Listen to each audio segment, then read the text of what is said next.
que no puedes tener una posición operativa y estar en consejos o comités. O sea, porque si no, digo, no le puedes tú, siendo uno que opera, estar en el consejo escuchando al CEO que está rindiendo cuentas. Eso no funciona y nosotros conflicto de interés totalmente. Sí, tuvimos mucha claridad. Entonces, al momento que yo dejo de ser el director general y me quedo como presidente.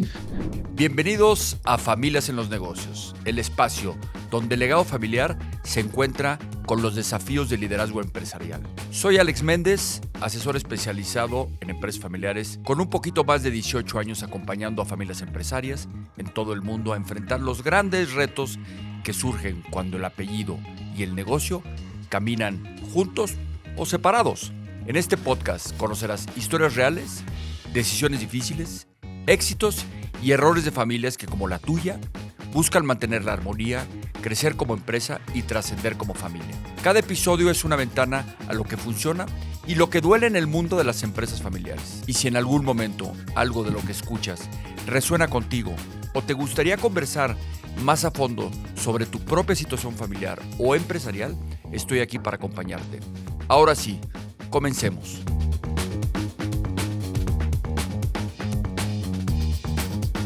¿Cómo pasa una empresa familiar mexicana de ser un taller industrial a convertirse en un proveedor estratégico para los gigantes automotrices del mundo? En este episodio de Familias en los Negocios conocerás a Markus Baur, presidente de Bocar Group, una compañía con raíces familiares alemanas, corazón mexicano y visión global, que hoy opera en más de 5 países y produce componentes críticos para marcas como BMW, Audi, Toyota, Ford y muchas más. Markus representa a la segunda generación de esta extraordinaria historia que comenzó en 1958 cuando su padre fundó la empresa con una visión clara: combinar ingeniería de precisión con valores sólidos.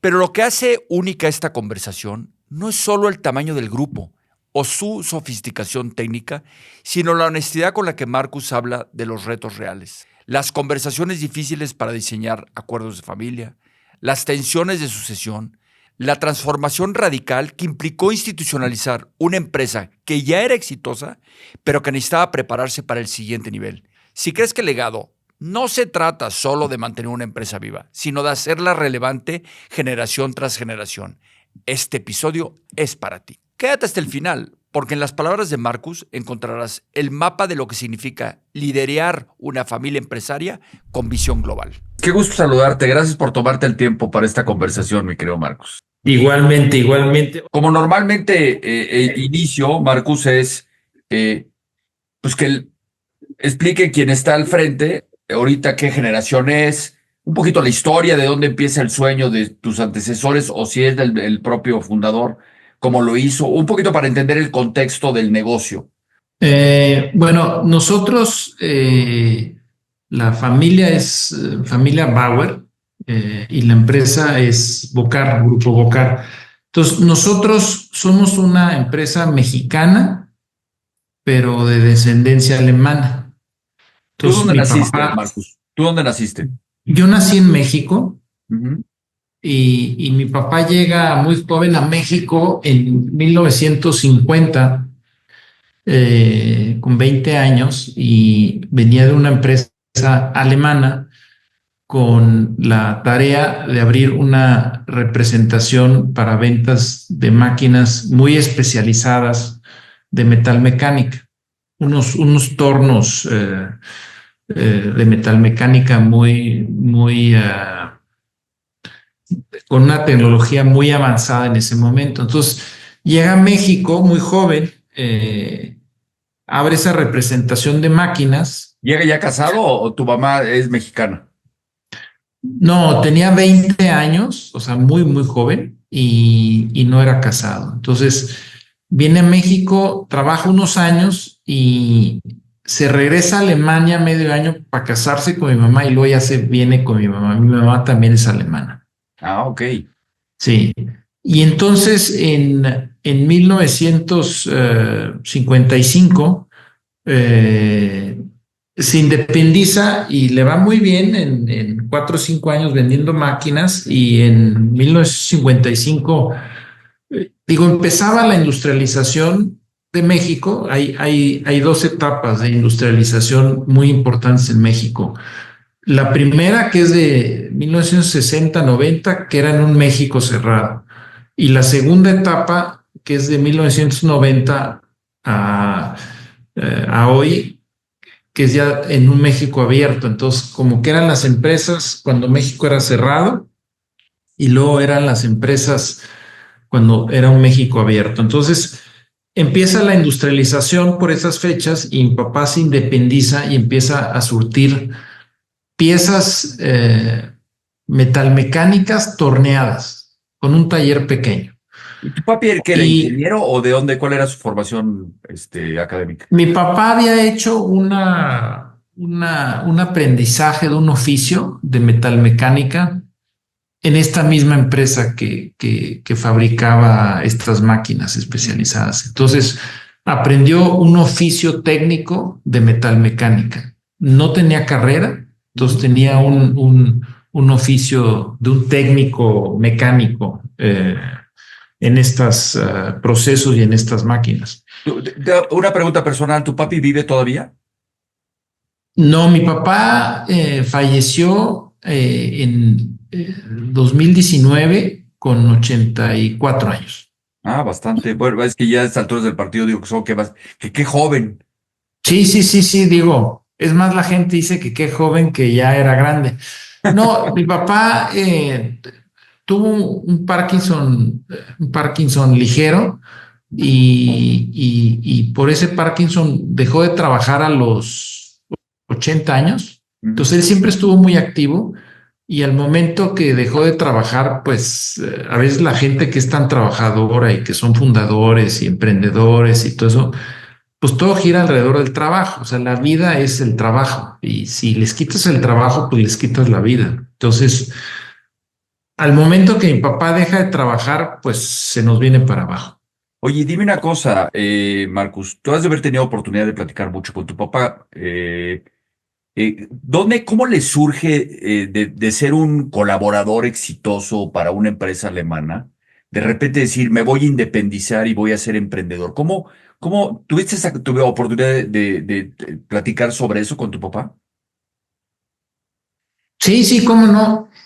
Primero porque vio la oportunidad de que había una necesidad muy grande en México, y él era muy bueno en echar a andar las máquinas y en mantener las máquinas operando. Entonces, descubrió que en México el tema de la gente es un tema eh, pues central. O sea, tenemos muy buena gente, muy comprometida, y el tema técnico pues es algo que él dominaba. Entonces, como que vio la oportunidad de poner unas máquinas con el dinero que había ganado, pidió también dinero prestado, y siempre fue alguien muy inquieto, venirse a México en su momento fue algo pues, bastante aventado, ¿no? Entonces, como que siempre no le tuvo miedo a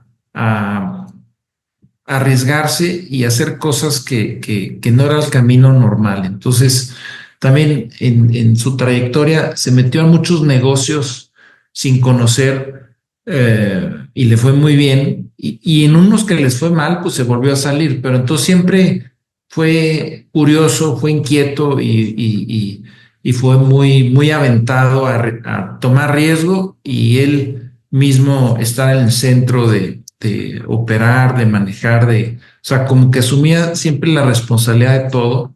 O sea, Ujú. tomaba el riesgo, pero al mismo tiempo asumía toda la responsabilidad. ¿Y en qué momento Entonces, tú te sí, integras al negocio, Marcos? mira, el negocio nace aquí en la Ciudad de México,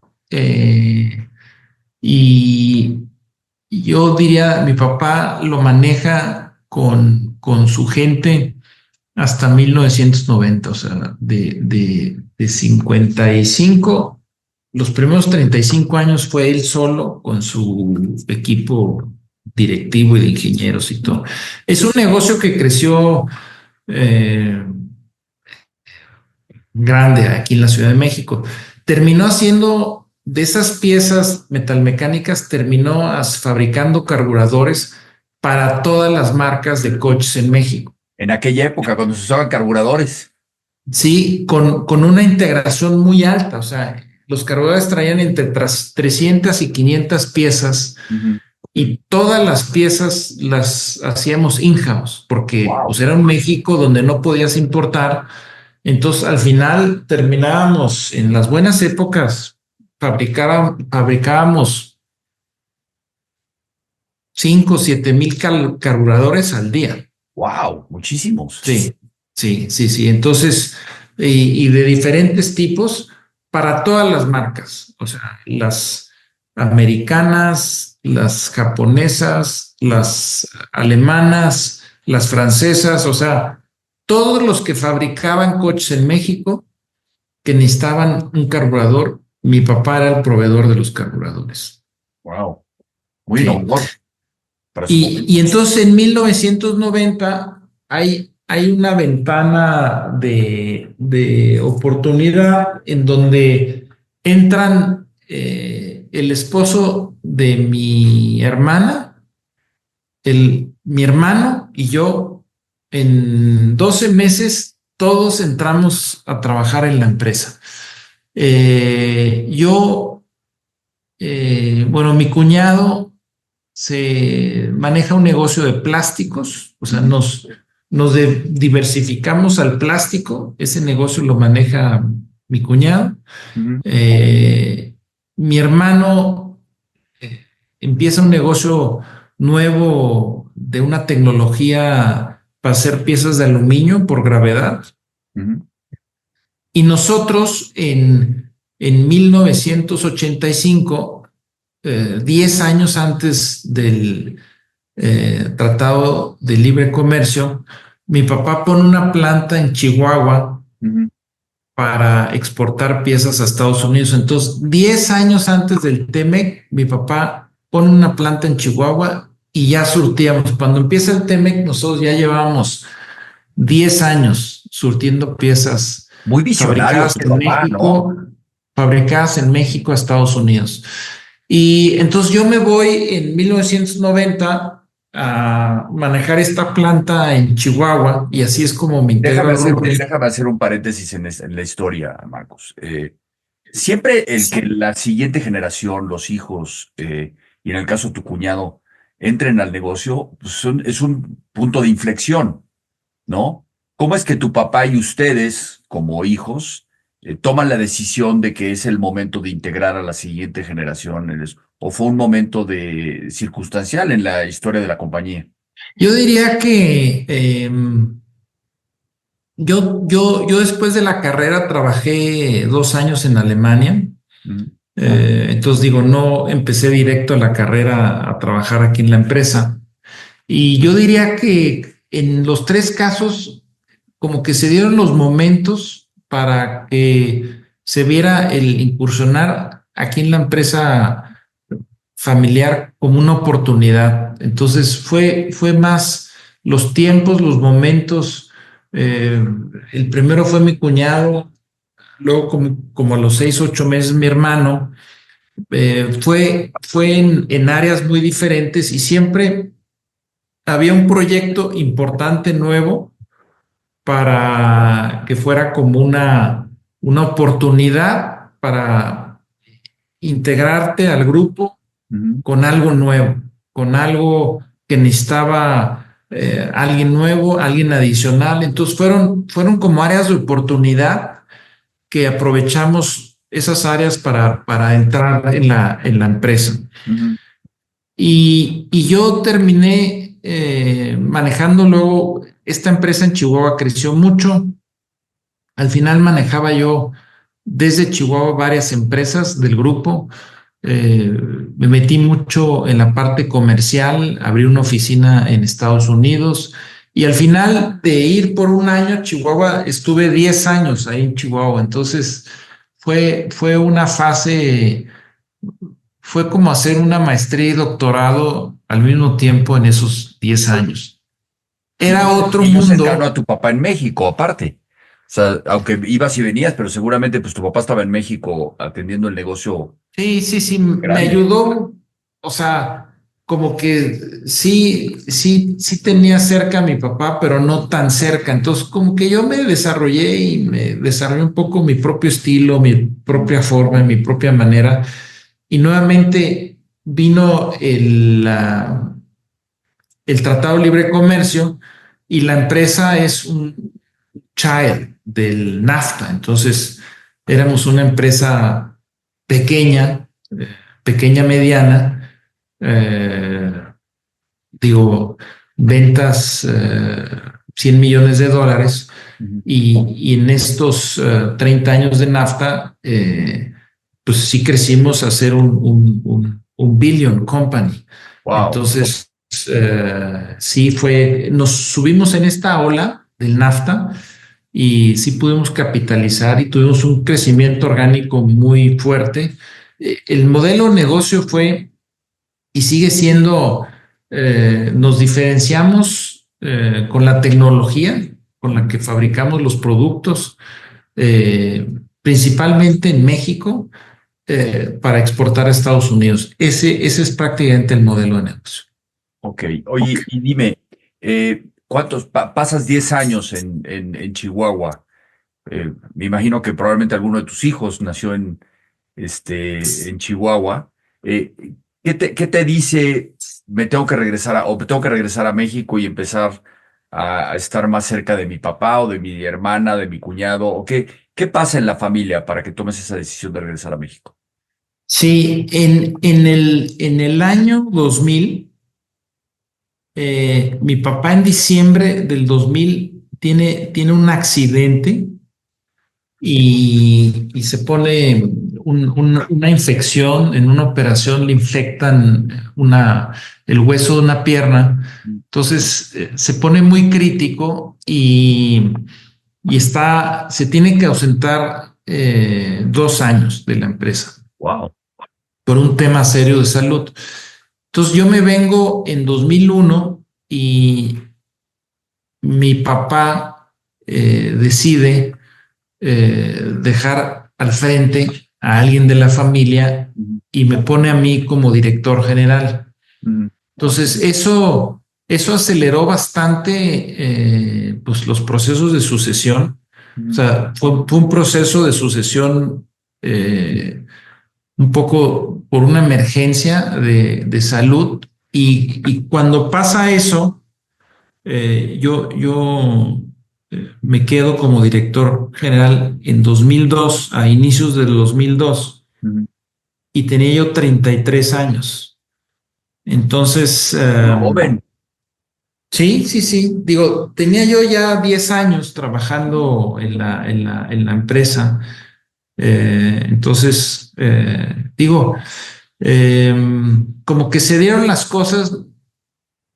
Mi papá quería dejar a alguien de la familia y como que fue un tema circunstancial. Se adelanta la sucesión y entonces me reportan, digo, yo entro y hago algunos cambios importantes en el management. O sea, en los primeros 2 años hago una renovación prácticamente completa del management. Quedan reportándome mi hermano y mi cuñado. Y yo también hago una renovación del consejo de administración. Entonces, los consejeros que había, que eran gentes muy cercanas a mi papá, pues meto más consejeros un poco más independientes, también un poco para hacer el puente entre yo con mi edad y mi papá con su edad. Digo, en ese entonces yo tenía 33 y mi papá tenía 65. Sí, pues 30, un poquito más de 30 años de diferencia. Sí, entonces hago varias cosas. Los primeros 3, 4 años todo va muy bien y luego me doy cuenta que es demasiado porque estamos creciendo demasiado. Teníamos crecimientos anuales constantes del 2002 al 2010 de 15 a 20% al año. Wow, muchísimo, muchísimo. Sí, pusimos plantas, o sea, nos fuimos de 3 sites, nos fuimos a 7, o sea, 7 lugares, o sea, 4 lugares nuevos, o sea, pusimos una planta en Querétaro, una planta en San Luis, pusimos una planta en Saltillo y pusimos una planta en Estados Unidos. Es un crecimiento exponencial en esos primeros años. Sí, realmente en los primeros 15, 20 años del NAFTA, realmente fuimos, o sea, nosotros no manejábamos el crecimiento, los que nos forzaban a crecer eran nuestros clientes. Claro. Entonces, como que estábamos muy, pues el crecimiento era muy manejado por lo que no, todo lo que nos pedían nuestros clientes. Y entonces, siempre hubo crisis, o sea, años buenos y años no tan buenos. La crisis del 2001, 2002, la crisis del 2008, 2009. A mí todavía me tocó la crisis del 94. Entonces, pero siempre la crisis nos servía para consolidarnos y siempre salíamos fortalecidos de las crisis y entonces dábamos brincos importantes. Y en 2012, 2013, eh, ya viendo que nos estábamos acercando a los $1,000 millones de venta, dijimos, hay que decidir si queremos seguir siendo una empresa familiar y la familia dónde quiere estar. La familia quiere estar operando y si operas tienes que ser o sea, o del CEO o uno del primer nivel, no puede estar en un nivel más abajo. Y si quieres estar en el gobierno, no puedes operar. O sea, entonces ya el gobierno con nosotros era muy robusto, muy institucional, con consejeros independientes. Yo me quedé, yo fui director general y presidente del 2008 o sea, 2002 al 2008, director general. 2008 al 2015, director general y presidente. Y en 2015 decidimos tomar un paso más a la institucionalización y había un tema de rendimiento cuentas, que la misma persona fuera el director general y el presidente. Y entonces, en un acuerdo en la familia y con el consejo, decidimos, metemos un director general, no familia, y la familia se sale de operar el negocio.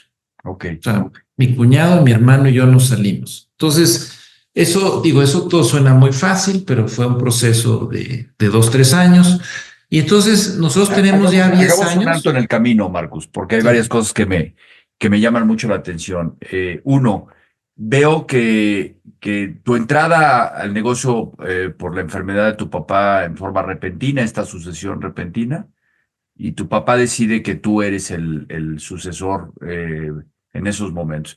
Me imagino que hubo un poco de tensión en la familia entre tu hermano, tu cuñado, decir, nosotros también estamos aquí, y cómo lo resolvieron, si es que hubo esa tensión, probablemente no, ¿no? Segundo, me gustaría que me llevaras un poquito de la mano, decir, oye, sí éramos institucionales, porque cuando tú entras de director general, me dices que empiezas a hacer algunos cambios, ¿no? Y ya había un consejo. Normalmente lo que yo he visto en empresas familiares es que pasar en ese brinco del tigre de ser operador a tener un consejo no es un momento fácil, porque muchas de las familias sienten que van a perder el control y al contrario tienen más control porque tienen más un board donde pueden plasmar sus ideas y sus retos. Eh, ¿Cómo pasó esto en la familia y cómo tomaron el acuerdo y tomaban las decisiones ustedes como tu hermano, tu cuñado, tú y tu hermana en ese sentido, ¿no?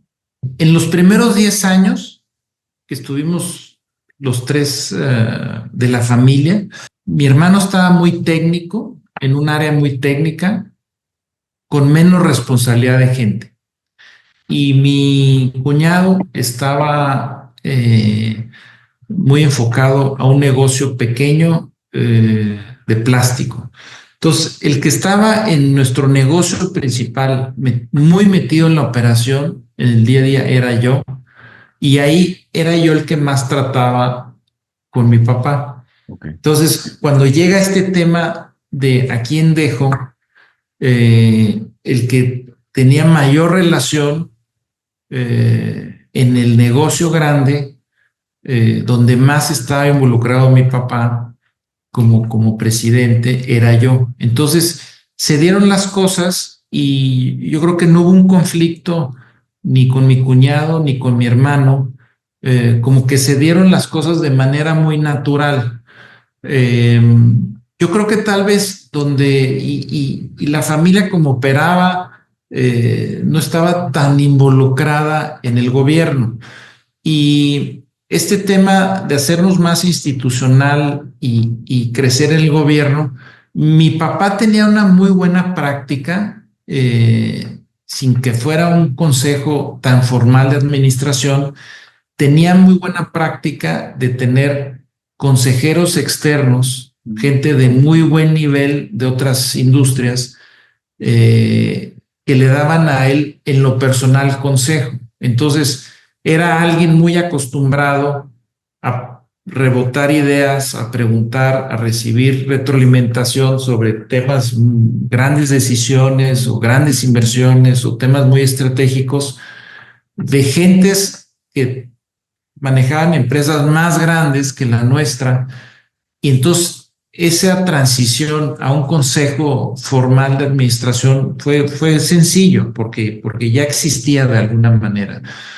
Y para mí fue muy importante darle forma y estructura al consejo porque, digo, mi papá fue siempre una persona que él tomaba las decisiones estaban muy centralizadas con él. Aunque escuchaba los consejos, al final él tomaba la decisión independientemente de cómo eran los consejos.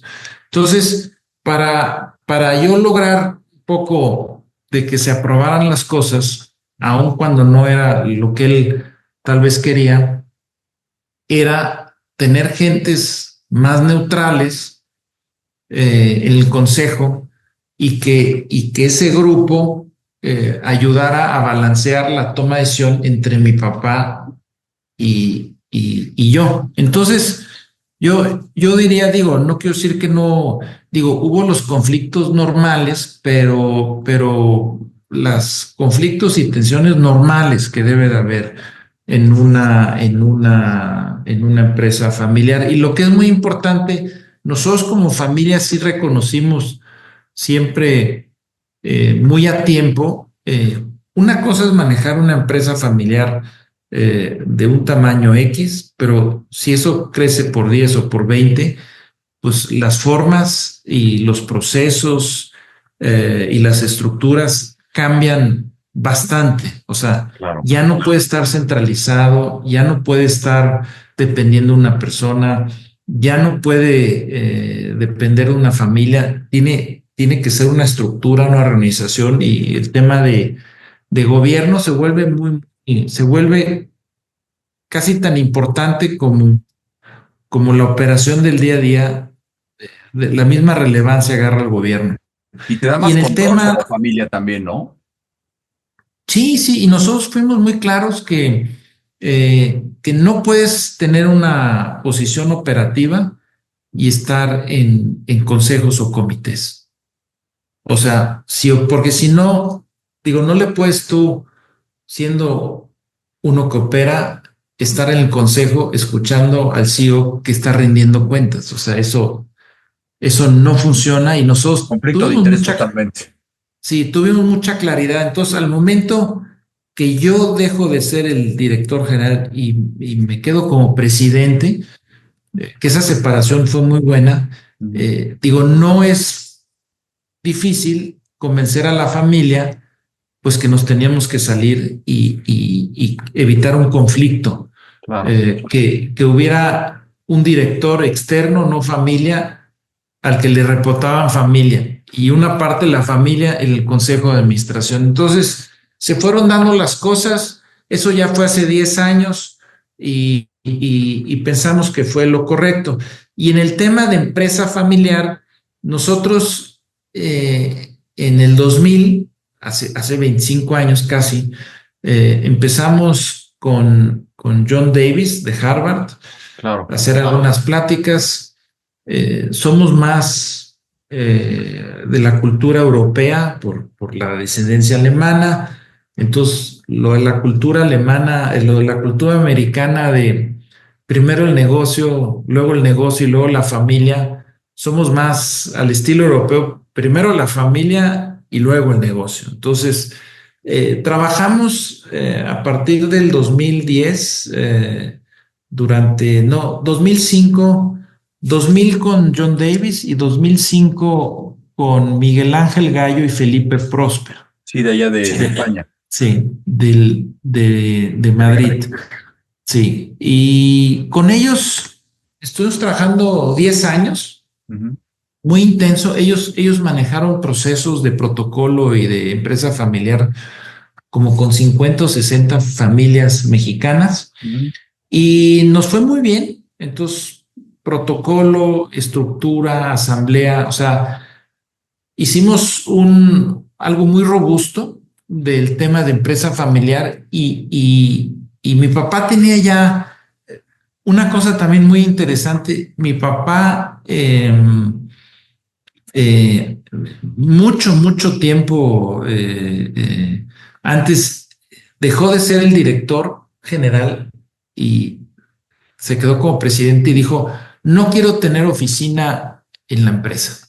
Yo quiero tener mi oficina aparte y en esa oficina mía quiero manejar esto y esto y esto, quiero manejar los bancos, quiero manejar las holdings, quiero manejar las empresas inmobiliarias y que el director general maneje la operación. Entonces, hace 35 años, pues mi papá hizo un family office. O sea, su oficina se volvió un family office.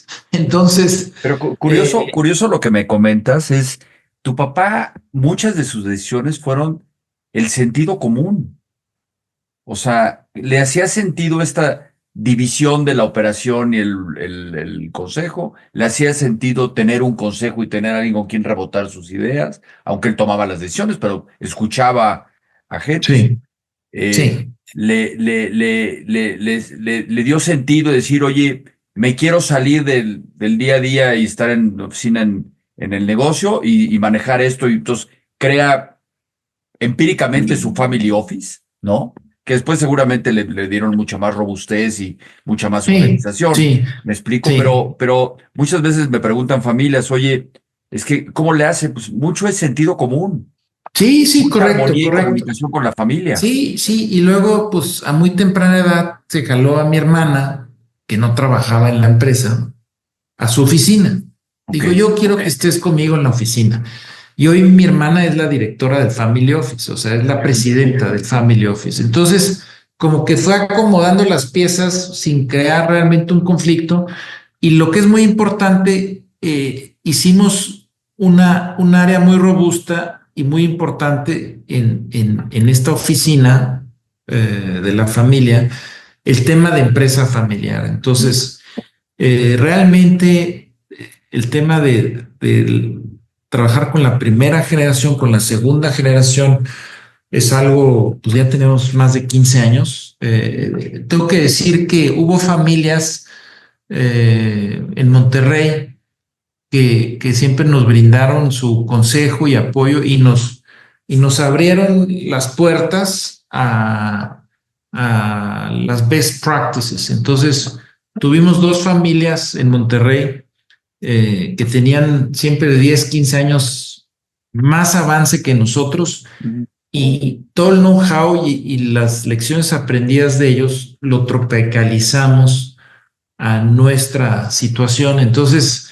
como que fue un buen benchmark, y tuvimos acceso ahí a familias que nos abrieron las puertas y nos dijeron, pues mira, lo hacemos así y así hemos hecho esto, y eso nos sirvió mucho.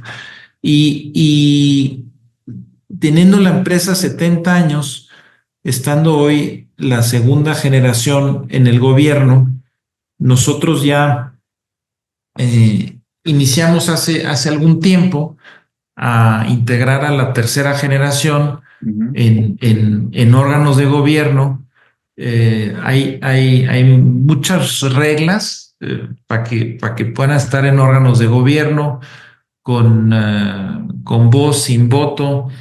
Todos tienen que haber estado un tiempo haciendo algunas prácticas para conocer la empresa. Digo, son 11. El más grande tiene 35, el más joven tiene 20 años, y ya todos pasaron por sus procesos de formación, de conocer el grupo, ya participan activamente en órganos de gobierno, o la mitad, más un 60% en órganos de gobierno, y tenemos muy estructurados el tema del Consejo de la Familia, la Asamblea de la Familia, cosas de integración de la familia, comités de la familia. O sea, hay un gobierno casi igual de sofisticado como el gobierno de la empresa, es el gobierno de la familia.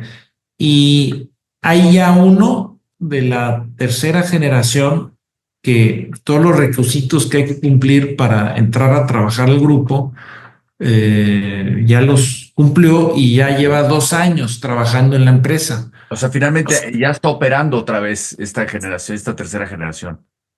Uno de la tercera generación está trabajando ya en la empresa en un puesto ejecutivo, reportando al director general, y los otros que están involucrados están en órganos de gobierno, no trabajan otros en la empresa.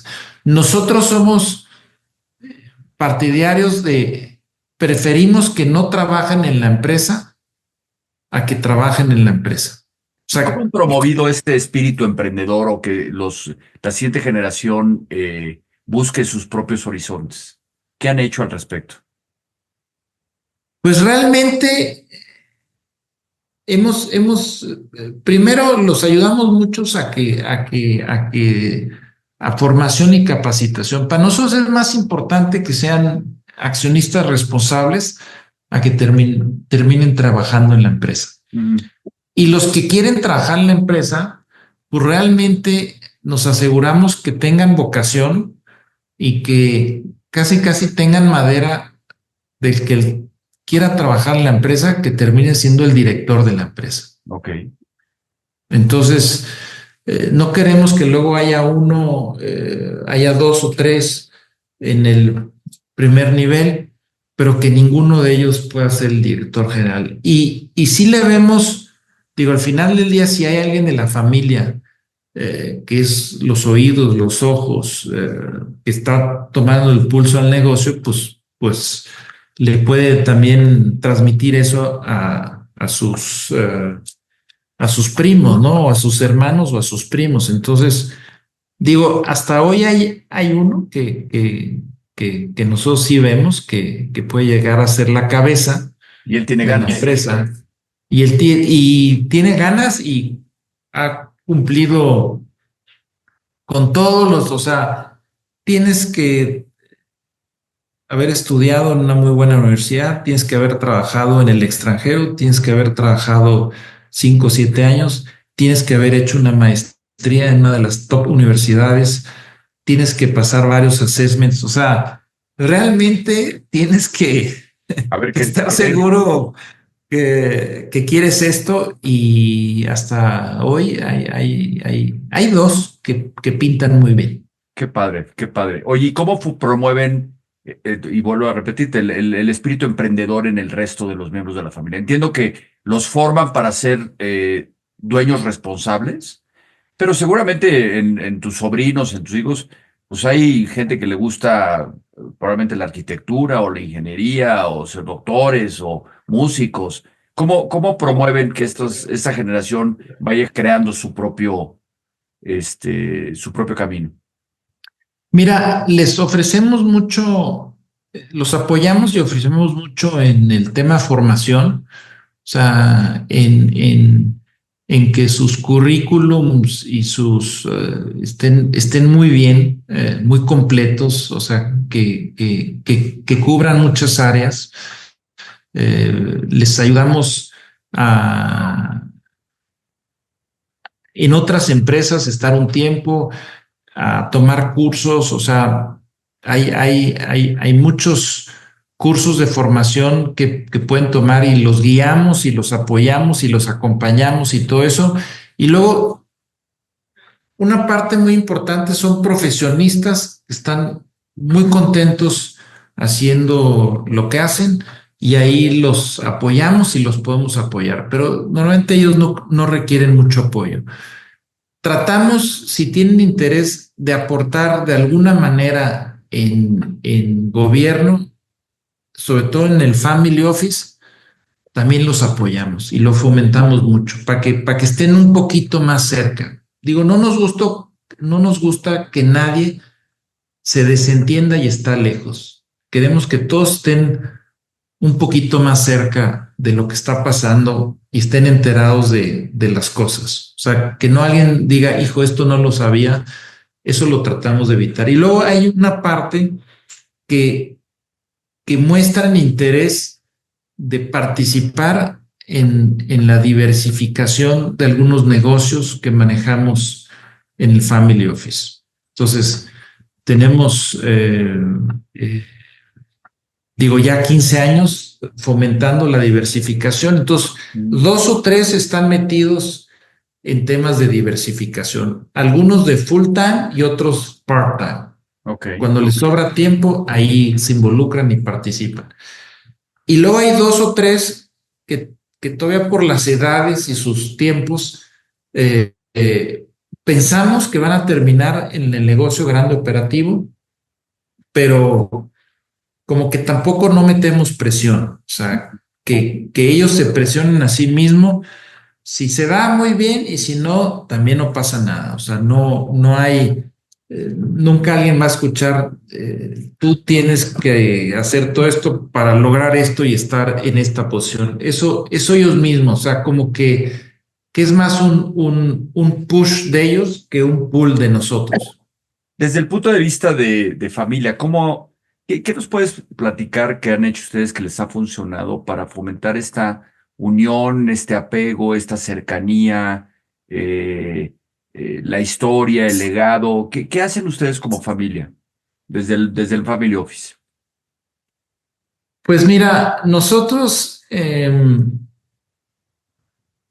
pues lo más importante es la generación de valor nace o empieza en la unión familiar.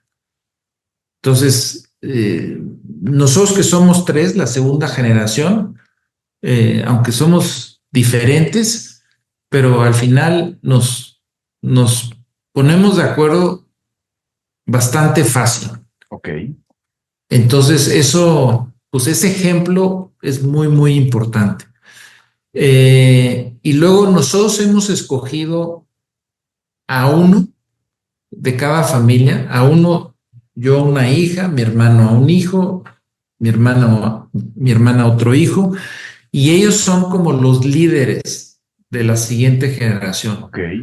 Y ellos tienen que ser el enlace de los negocios con con la tercera generación. O sea, ellos tienen un rol de liderazgo muy importante en hacer lo que nosotros como papás luego no somos buenos, en que sea un hermano que tome un poco ese rol de empujar, forzar, comprometer, hacer, etcétera.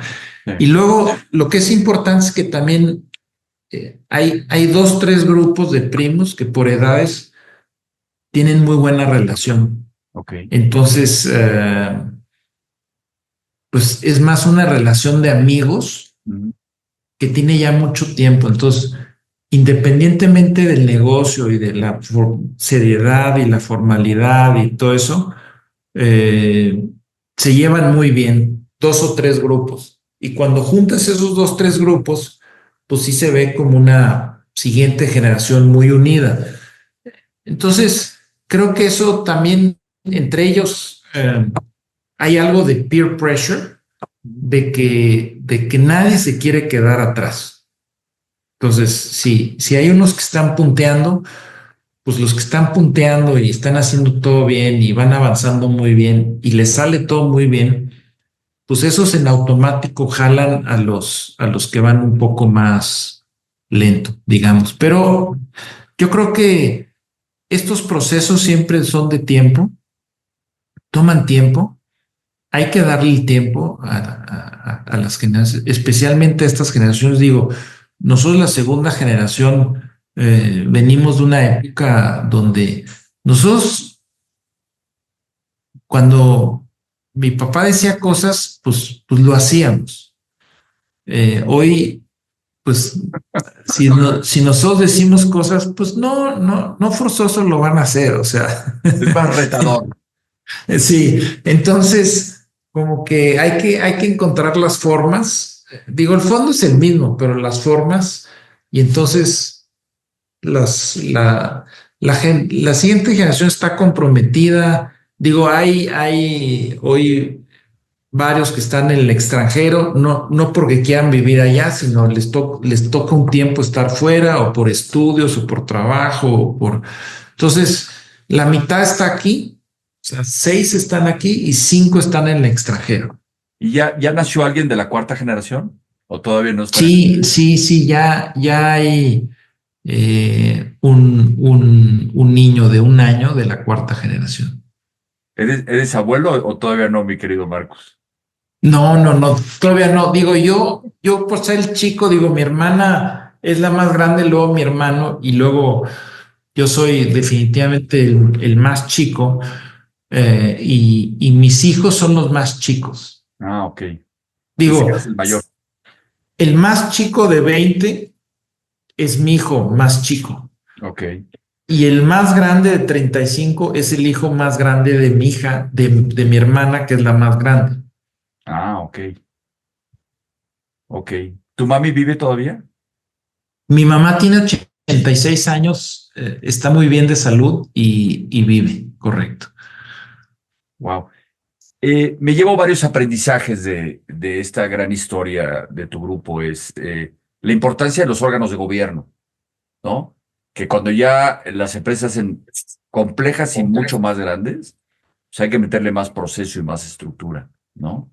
Me llevo de aprendizaje la importancia de un momento dado de ponerse de acuerdo, hacer estos acuerdos de familia y demás, en ese sentido, pero sobre todo la importancia de que si la familia está bien y unida y comunicada, el negocio va a estar bien, ¿no?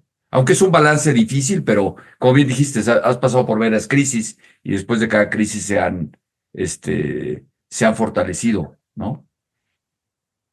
¿Dónde ves a Grupo Bocar en los próximos 20, 30 años, Marcos? ¿Qué te va a tocar?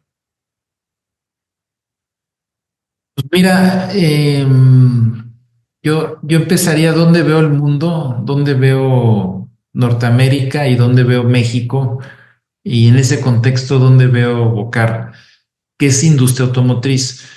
Yo creo que estamos en una época de muchos cambios, temas geopolíticos eh, mundiales que tienen un impacto muy fuerte en lo que hacemos, y cambios en nuestra industria que están, esta transición por el cambio climático y la sustentabilidad pienso que la sustentabilidad es un tema muy, muy relevante. Entonces, con todos estos cambios, cambio climático, sustentabilidad, pues está evolucionando la industria a algo nuevo. Entonces, en eso, algo nuevo, pues yo creo que hay muchos negocios que se tienen que reinventar. Y yo, si veo el mundo, México es un buen lugar para estar. El tema central es la gente en México y el compromiso y la entrega y la competencia de la gente. Hay muy buena gente. Y pues tenemos que, con todos los pros y contras de los cambios de gobierno, el Tratado de Libre Comercio, de un mundo global a un mundo regional, la disrupción en las cadenas de suministro. Digo, nos tenemos que adaptar. El tema flexibilidad se vuelve un tema muy, muy importante y la agilidad también muy, muy importante. Todo es más rápido. Y ahí el ser una empresa grande, pero operar como una empresa pequeña es muy importante. Nosotros estamos tratando de, en nuestros ejecutivos, que sean una mentalidad más emprendedora, o sea, más de como si fuera su negocio, o sea, cómo logramos que actúen, se comportan y su liderazgo sea como si fuera su negocio. Y yo creo que definitivamente en México y también en otros lados del mundo, pero especialmente en México, que la gente sepa que hay unos accionistas que tienen cara y nombre y que sientan ese compromiso y poco más visión de largo plazo y seguridad, se vuelve muy, muy importante. Entonces, como que tienes pros y contras, pero yo estoy optimista y nos tenemos que reinventar y cómo en lo que hacemos, qué estamos haciendo para en lo que hacemos ser los mejores del mundo, con todos los pros y contras de dónde estamos. Entonces, digo, suena fácil, es muy difícil, pero yo creo que así estamos en muchas industrias, en muchos negocios. Ya no hay negocios que sean fáciles y muy buenos. O sea, bueno, tal vez algunos monopolios que sean fáciles y muy buenos, pero en industrias globales como la industria automotriz, pues los estándares están muy claros y tienes que ser best in class para que te vaya bien. No, y sobre todo el tema sustentabilidad es que si dices en 10 años quiero estar ahí, aquí, que estés ahí en 10 años. Claro. Seguramente tus órganos de gobierno y tus consejeros independientes están ayudando y a la familia a estar con esta visión de los próximos años, ¿no? Sí, nosotros tenemos, digo, en eso sí estoy muy orgulloso, tenemos 6 consejeros independientes, 2 de México, 2 americanos y 2 de Europa. Wow. Entonces, es un board muy diverso y con o sea, conocen todas las regiones del mundo, son expertos en muchas competencias, muy diversos.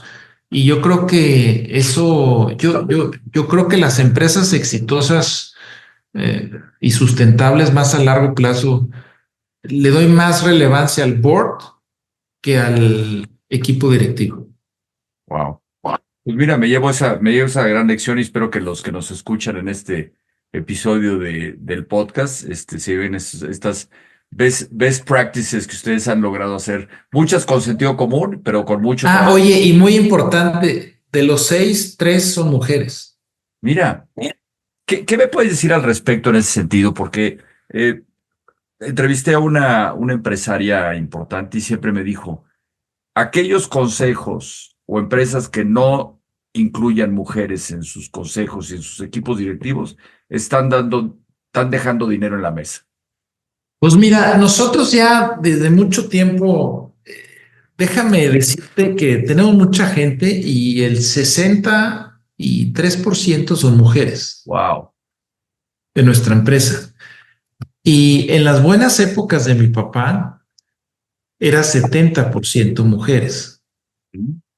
Entonces, somos una empresa muy pro mujer y de un alto respeto a la mujer y todo eso con lo que eso conlleva.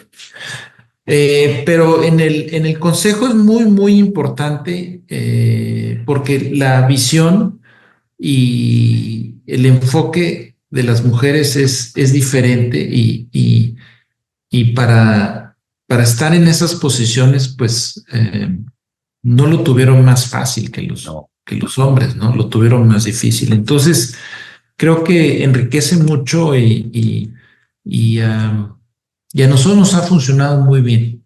Sí, es una buena práctica. Yo siempre lo promuevo mucho. Soy miembro de un grupo de Women's at Boards a nivel internacional que les ayudo. Y estoy convencido que el rol de las mujeres en el futuro de la gestión de las compañías, ya sea en la gestión operativa o desde el punto de los órganos de gobierno, va a ser cada día más relevante, definitivamente.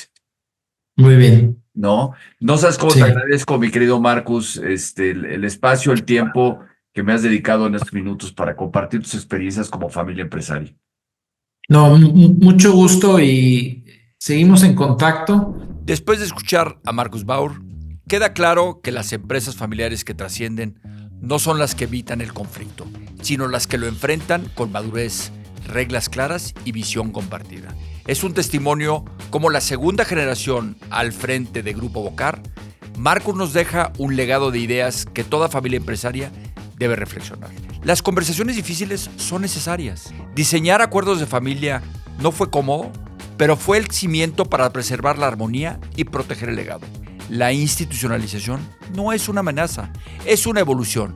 Crear órganos de gobierno, rendir cuentas y delegar ha permitido que la empresa estuviera lista para competir en mercados globales y preparar el camino para las siguientes generaciones. El verdadero liderazgo familiar se basa en la coherencia y humildad. Marcus nos muestra que liderar no es imponer, sino servir y guiar con el ejemplo, respetando lo que otros construyeron y preparando lo que otros continuarán. Este episodio no solo habla de una empresa de clase mundial, habla del poder de una familia unida, con reglas, con propósito y con valentía para reinventarse y seguir construyendo un futuro. Si algo de este episodio tocó tu historia, tu empresa o tu familia, suscríbetelo, compártelo y acompáñanos en este viaje, porque construir un legado que trascienda no es un destino, es una decisión que tomamos todos los días. Nos encontramos en el próximo episodio con nuevas voces, nuevos desafíos y la misma pasión para el futuro compartido.